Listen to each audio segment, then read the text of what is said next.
With the advancement of AI and the increasing power of each new model being released, the way we produce code has been completely transformed. There are now many tools specialized for coding, like Claude Code, Cursor, Antigravity, and others, each with its own unique capabilities. But good models alone don't determine the quality of the code you produce. How you use the tool and manage context matters just as much. All of these tools have some inherent mechanism for context engineering, but Cursor just made a major push for a new approach, building it natively into the app itself. As I went through their article, I realized these principles are genuinely strong. We have a lot to talk about today because these ideas can be applied broadly to any platform you use to build applications. Context management has always been critical when working with AI agents because good context management determines the output quality. We have previously talked in our videos about how important context management is and talked about workflows for it. Cursor implemented context management features directly into their product and released an article about it. These principles are based on their observation that to get good results from models, it's better to provide as few details as possible in the context window. The less information the model receives at once, the less data it has to process at once, meaning lesser confusion and more focus on the task it needs to do at the moment, because only relevant information is included. This approach is what they call dynamic context discovery. The idea is structured note-taking. That is, the information not needed right now should not be in the context window. Excluding potentially confusing or contradictory details improves the quality of the agent's responses significantly. Cursor's current release adds 5 dynamic context management methods, rolling out to users soon. Even though Cursor is implementing this as a product update, these principles are widely transferable to all AI agents.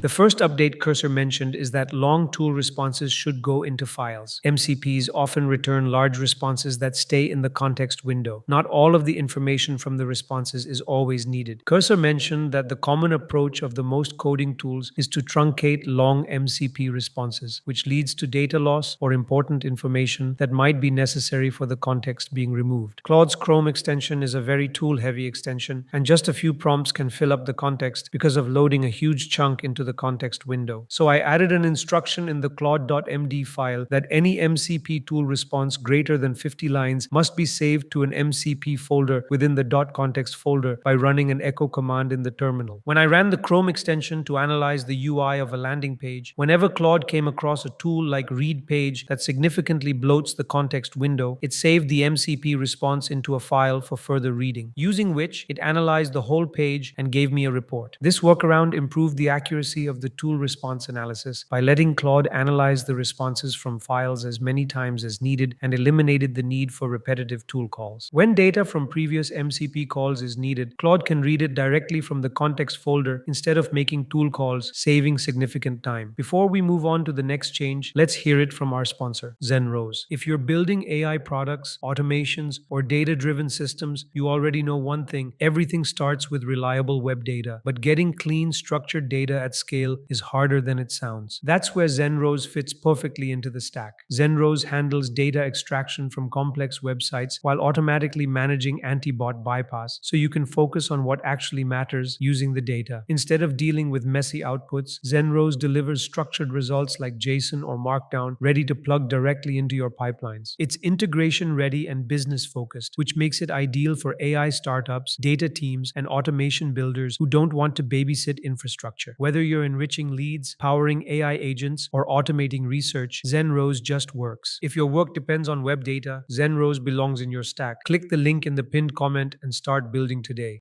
We know that the summarization step when the context window is filled is messy and leads to losing a lot of information. Most tools, including Cursor and Claude Code, trigger a summarization step and start the session with a fresh context window with the summary as a starting point. When you hit compact again and again, the summary starts to forget details that might be important to you, but that the model's summary may miss. There is only so much control you have over auto-compaction, and repeated compression leads to the loss of crucial information if you have to do it repeatedly. Cursor's solution is to save all previous chat history as a file for the agent to reference later. When we provide a very specific prompt and the model cannot find the information in the summary, the previous transcript serves as its knowledge base. The model uses that transcript to generate the solution, allowing it to recover anything that was lost from the summary. Until Cursor's implementation rolls out and becomes available for everyone, I tried implementing this feature with Claude Code. I added the instruction inside the claude.md file to update the chat history after each turn, documenting all the key decisions and steps taken. It used a history folder inside the .context folder with each file's name reflecting the session. So whenever I ask it to perform any task, at the end of its task execution session, it documents the chat history into the corresponding history file, adding everything to that file. This way, the .context folder contains detailed records of all sessions and everything that was done. Agents were given skills to help manage the context problem MCPs were causing. The whole purpose of skills is to make agents provide better ability to use its own capabilities by guiding through scripts and instruction files, reducing context bloat by progressive disclosure. Anthropic was the first to come up with the idea, which is basically giving the agents a set of instructions, scripts, and resources that the agent can discover and use to perform better at specific tasks. Anthropic basically open sourced these agent skills, setting a standard that others could implement. Following this, Codex, Gemini, and others started implementing agent skills, after which it was finally Cursor's turn to do the same. Cursor's skills are basically the same executables and scripts bundled together into a single skill that the agent can use for its respective tasks. Only the skill's name and description are in the static context. Once they are inside the static context, the agents can pull their skills on their own using grep and Cursor's semantic search. This is what makes it different, because Cursor's semantic search uses its own embedding model and indexing pipelines in the background instead of plain pattern matching like regex-based searches in grep commands. Claude skills only expose the name and description in the context, no matter how many files the script uses, preventing context bloat. In my project, I had configured 5 skills, each consuming very few tokens, only about 0.2% of the total, leaving more room for working. What's different is that Claude skills can also be accessed via /commands, letting you manually trigger them whenever needed, addressing people's complaints about skills not being loaded on demand properly.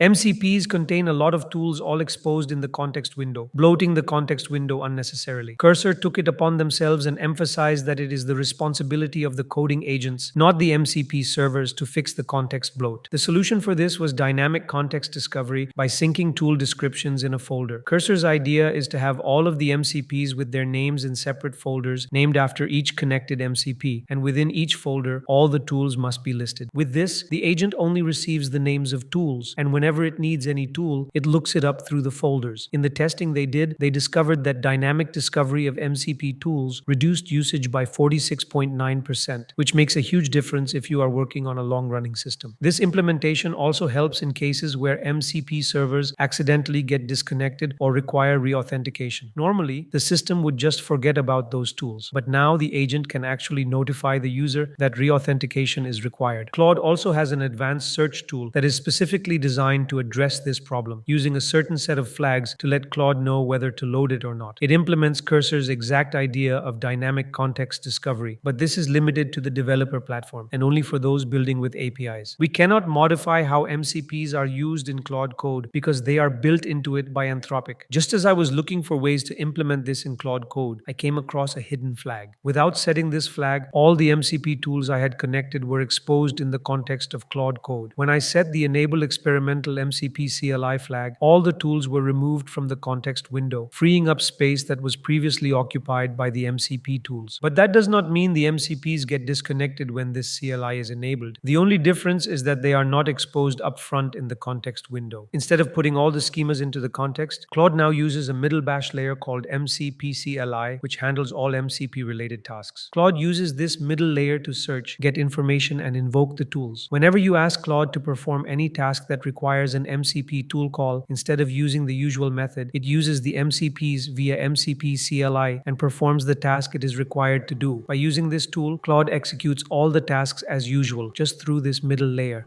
Reporting terminal errors is hard in Cursor because of its limited access. If the terminal showed any error, you needed to add it to the chat and then have it fixed. Cursor's solution for this is also moving the terminal sessions to files. So whenever you ask it any questions, it references those history files and uses grep to extract the relevant output. Since server logs are usually long-running and contain lots of noise for the agent, using the grep task is more efficient because it lets the agent pattern match. They got this idea from CLI-based coding agents, which run the commands, but then the output is injected into the context exactly the way Claude Code and others do by default. Even though Claude intelligently handles this on its own, we can manage it even further by using instructions in claude.md to instruct it to add all terminal logs into a file in the terminal folder inside the .context folder. Basically, if Claude runs any npm command, it runs a special command that logs both the output stream and the input stream into the document files. Here, 2 represents the standard error stream and 1 represents the standard output stream. It writes these logs to the terminal folder, marking them with a timestamp. Then, whenever it needs to search through them, it simply uses a grep command with a specified pattern and loads the last 20 lines to extract only what matters. So whenever I tested my development server, it used these commands and kept writing the terminal runs to files in accordance with the claude.md file. After running the server, it referred to the log files and figured out what was causing the issue and fixed the problem for me. Now, even though this add-on to Claude Code might seem insignificant because it doesn't appear to have much impact on immediate work, it can be very useful when you want to refer back to your app's functioning. Just like when I needed to identify which service was causing my app to crash, I simply told Claude to refer to the test logs instead of running the tests again, saving me from rerunning a 2-minute test suite just to reproduce an error I had already seen. That brings us to the end of this video. If you'd like to support the channel and help us keep making videos like this, you can do so by using the super thanks button below. As always, thank you for watching, and I'll see you in the next one.